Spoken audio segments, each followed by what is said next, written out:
Bonjour à tous, bienvenue au podcast Votre voix vers l'invisible, la voix qui illumine votre voix. Donc aujourd'hui, la guidance de la semaine du 29 décembre 2025. Donc pour cette semaine, la dernière semaine qui clôt l'année 2025, officiellement en tout cas. Dans le fond, ce qu'on vous propose pour cette semaine-là dans les énergies, c'est vraiment... vous allez avoir probablement un état émotionnel un petit peu plus exacerbé. Tu sais, ça va être un peu plus émotionnel.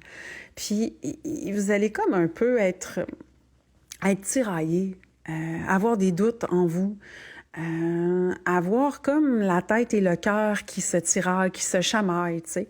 Puis, dans le fond, ce qu'on vous propose, c'est vraiment de suivre le chemin de votre cœur, tu sais, de vous ouvrir à votre cœur, à entrer en vous, puis à accepter aussi votre droit au bonheur, votre droit à la légèreté, votre droit de vous réaliser. Fait que c'est ça, quand il y a un doute, il n'y a pas de doute. Donc, toujours y aller dans cette optique-là, aller avec votre cœur, puis ça va effacer vos doutes. Attention à certaines relations. Parce qu'on voit que là, dans cette semaine-là, précisément, on dirait qu'au niveau relationnel, il y a, je sais pas, il y a des relations dans votre vie, il y a des choses qui se passent dans votre vie, des personnes autour de vous qui vous ont déçu. Puis, il peut se passer des événements qui vous déçoivent encore, des petites choses qui vous dérangent. Ça peut même être de la tromperie, du mensonge, de la tricherie. Fait que, tu sais, ça peut être léger comme ça peut être assez intense aussi. Mais pas full, mais quand même, il y a quelque chose qui vous pique, puis que ça vous dérange, ça vous fait mal. Fait qu'attention à, c'est ça, au niveau relationnel, là, il y a quelque chose qui se passe à ce niveau-là.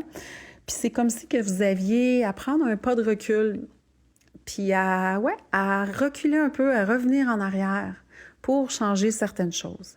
Est-ce que c'est systématiquement la fin de la relation?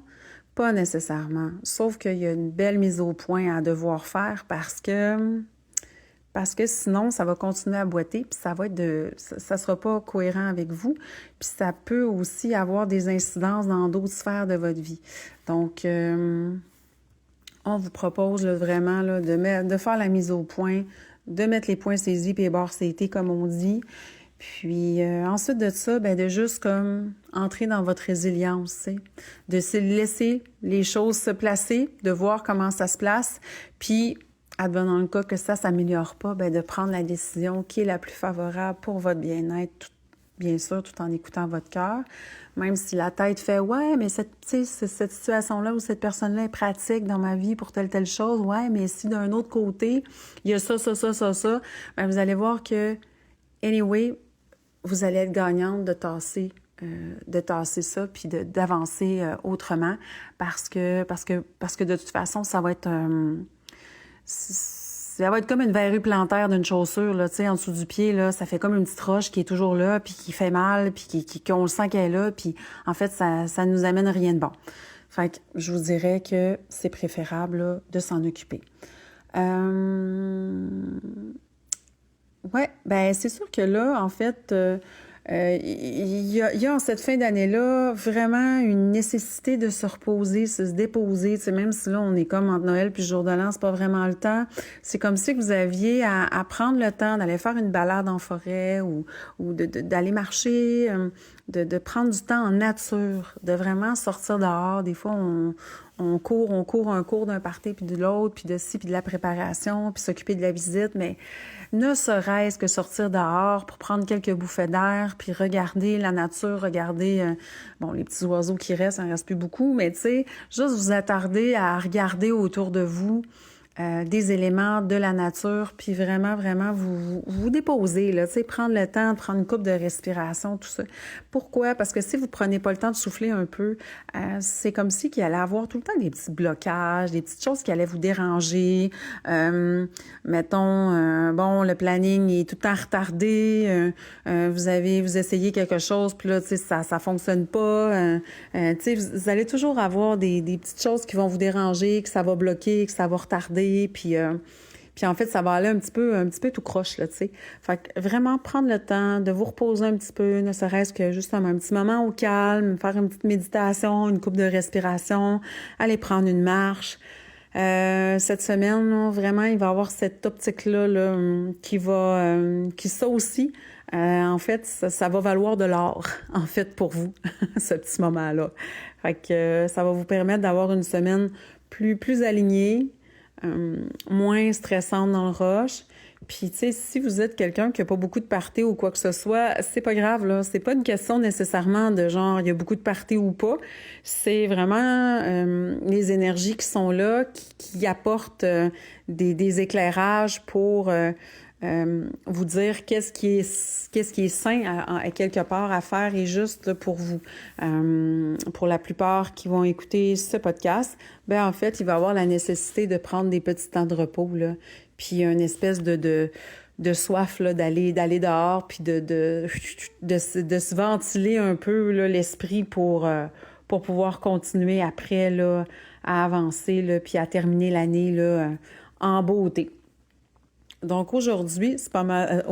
cette semaine, la semaine du 29, c'est pas mal ça qui se place pour vous. Est-ce qu'il y a d'autres choses? Ben, c'est encore une fois, là, justement, une semaine avec, comme je disais tantôt, la sensibilité, là, elle va être accrue. Fait que surprenez-vous pas, là, d'avoir des fois là, des petits moments de blues ou des highs, vous savez pas trop pourquoi, vous pensez à ci, vous pensez à ça. Il y a des petites choses qui vous affectent plus, la petite larme à l'œil, etc.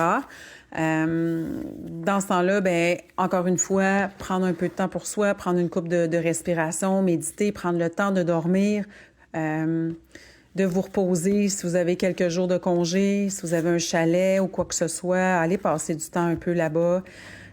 Soufflez un peu, prenez le temps de souffler un peu. Ça a été une année, encore une fois, je le dis souvent, mais tu sais, particulièrement éprouvante.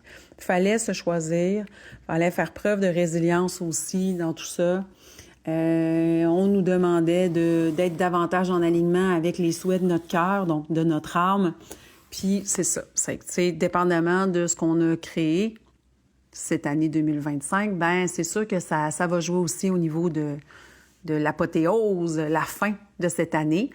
Mais dites-vous qu'on est déjà, en numérologie, on est déjà dans les vibrations de l'année là, 2026. Fait qu'on est déjà en année 1 là, au niveau planétaire. Mais merci beaucoup pour votre écoute. Si vous souhaitez un tirage d'oracle gratuit avec mon oracle, message des animaux guides, sagesse de la nature ou un rendez-vous pour une guidance, pour une constellation familiale, pour un soin énergétique et bientôt, ce sera aussi pour une rencontre en numérologie. En fait, ça va être sur mon site au annie-tremblay.com. Je vous souhaite des joyeuses fêtes, une bonne année, puis on se retrouve en 2026. À bientôt!